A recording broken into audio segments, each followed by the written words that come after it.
Right now, we're going to dig into kids and nutrition. I'm very pleased to have Laurenz Dodge, who's a fourth grader here in Orange County, and Erin Macdonald, a nutrition and fitness coach with the organization called Complete Wellness Now in Aliso Viejo. Welcome, Laurenz and Erin. Thank you. So, Laurenz, eating is fun, right? Yes. And what is your favorite food? Well, I like many different foods from the different food groups, but I have to say my favorite is strawberries. Strawberries. That's one of mine. Not number one, though. And what's number two? Number two is probably bean and cheese burritos. Bean and cheese burritos. Number one is pizza for me, and maybe a cherry is my second. Well, we have Erin here. She's a brilliant nutritionist, and she is going to teach you and I a lot, but mainly she's going to work with you, and I'm going to listen, and I'm going to learn something really important today, how to eat healthy. Well, what we're going to do today, Laurenz, is we're going to try to construct some breakfasts and a lunch on a healthier way of eating. And I think the most important thing I can teach you right at the beginning is if you can remember to eat the colors of the rainbow, and we can have all kids eat like that, then we're going to have kids eating a lot better. So we've got a whole bunch of fruits and different vegetables here. So we've got to start with a breakfast where I have a blueberry waffle, and it's actually a whole grain blueberry waffle. So that's a really good source of carbohydrate, gives you lots of energy for school. And we've got a nice yogurt here, which is a good protein source, and it gives you lots of calcium to make those nice strong bones. Now, if you could pick at every meal at least 2 different colors from the rainbow, that would make a perfect meal. So why don't you go ahead and pick any 2 colors you want and put it with breakfast, and as much as you want. For breakfast, I'll do some strawberries. That sounds wonderful. Oh, that's your number one. Yeah. And also maybe some blueberries on top of the blueberry waffle. What a great choice. So you look at something like that, and that is a very nutritious, complete meal. And it's delicious because look how sweet it is. All that fruit, it's going to be so sweet. And you've got the blueberry waffle, which will give you lots of energy. And again, the yogurt, which makes it a really complete meal. So I think a breakfast like that would give you lots of energy for school, where you're going to concentrate and you're going to be able to learn a lot in class. Or if it was a weekend and you were hanging out with your friends, you can go out and play and dance and have a lot of fun and have lots of energy to do so. And then you won't be so hungry. Now, if we were talking about lunch, whether it's maybe school lunch that you want to take in your lunchbox or your lunch bag, or even, on a non-school day and you wanted to have lunch at home, I made here a sandwich, and I made it on whole grain bread, and I cut it into a heart shape, because I always think that kids who have sandwiches cut into fun shapes like stars or flowers or hearts think it's much more fun to eat than just a plain sandwich. So we've got a sandwich on whole grain bread, and we put a piece of string cheese on it as well for a good piece of protein. Now it's up to you to decide. At least 2 colors, 3 would be great, of any kind of fruits and veggies that you want to add to it to make it a more complete meal. Well, we have this delicious seed bar that I'd like to add, and some tomatoes. Now those little tomatoes are really sweet. And maybe just some soybeans. The soybeans, aren't they fun to eat? You pop them in your mouth. That's a lot of fun.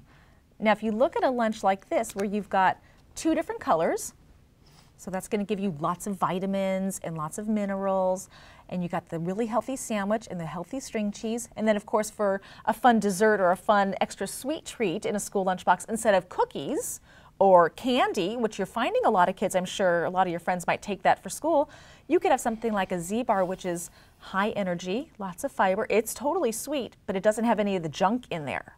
So then you've got a much more complete meal. Now we've got a couple of other things here. As you see, we've got different kinds of bars, which are fun. So you've got something like this pumpkin pie bar, and you've got packages of raisins. Have you ever had these fruit leathers? Yes. Aren't those fun? There are some fruit leathers out there that are not so good for you. But then you've got fruit leathers like these, which is just made from only dried fruit, which are really healthy. And the nice things about these is they come in their own little package, so you don't have to worry about putting it in a separate bag, and it's portion controlled. So once you're done with it, you're done with it. You don't go back for any more. Larry, did you learn anything? I did. Do you think kids should read labels? I think kids should be avid label readers. I mean, I think they need to see how much sugar is in something, how much fiber and how much fat is in that item. Because I think those are most important ingredients that kids today need to watch out for, because they're eating diets that are too high in fat, too high in sugar, and not enough fiber.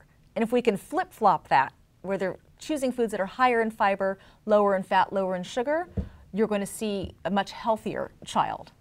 What would you recommend, like, for most of their meals as a drink? What's your favorite drink? Maybe most common, you would have a bottle of water or something, and you can have some cranberry juice or apple juice, or just milk.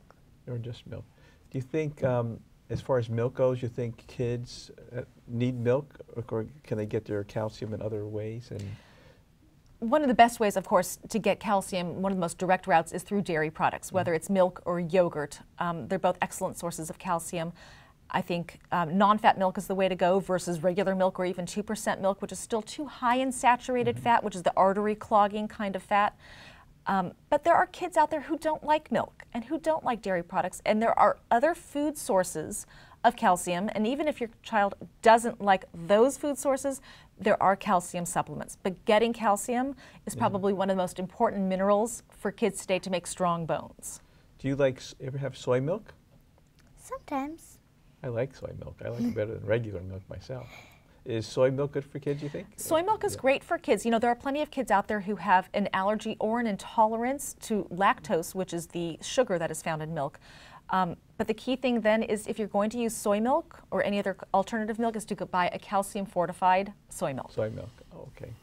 If I had to choose of all these things, I would think that hummus may be one of the most nutritional things, or how does that fit ounce for ounce? You know, hummus here is a really nutritious food. It's high protein. It has a good source of the healthier kinds of fats, the more cardioprotective, the heart protective fats, the monounsaturated fats. So it's a good protein, a good source of heart healthy fats, and it's a great dip. You know, sometimes you don't want to eat your vegetables plain, but if you have a nice dip to go with it that you know is good for you, you know, chances are you're going to get kids, as well as adults who need to eat better, more likely to eat their veggies if you provide a good dip to go along. Do you think that you can teach your parents how to eat healthy like this? Definitely. Definitely. And if you did, would you start on the way home? Probably when I get home. Probably when you get home. That's a good idea. This is for Erin. Do you think that combining certain foods cuts down your metabolism, or increases your metabolism? Some people have advocated combining certain types of food. It increases your metabolism as a weight loss method, or is it simply calories in and calories out? The bottom line with weight is calories in, calories out. You need to create a calorie deficit where you're burning more calories than you're taking in if your goal is to lose weight. I do feel that each time you have a meal or a snack, and it's important to eat quite often to keep your metabolism high, that's the key thing, but to have the right kinds of nutrients. You want to have a lot of fiber, you want to have a good lean protein source, and you want to keep the fat level low.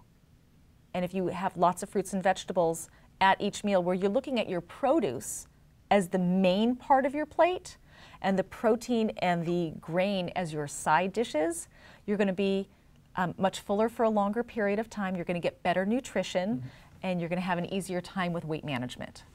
This looks like a foolproof method. All we have to do is I've learned a lot today, and you're a great guest, Laurenz. Thank you.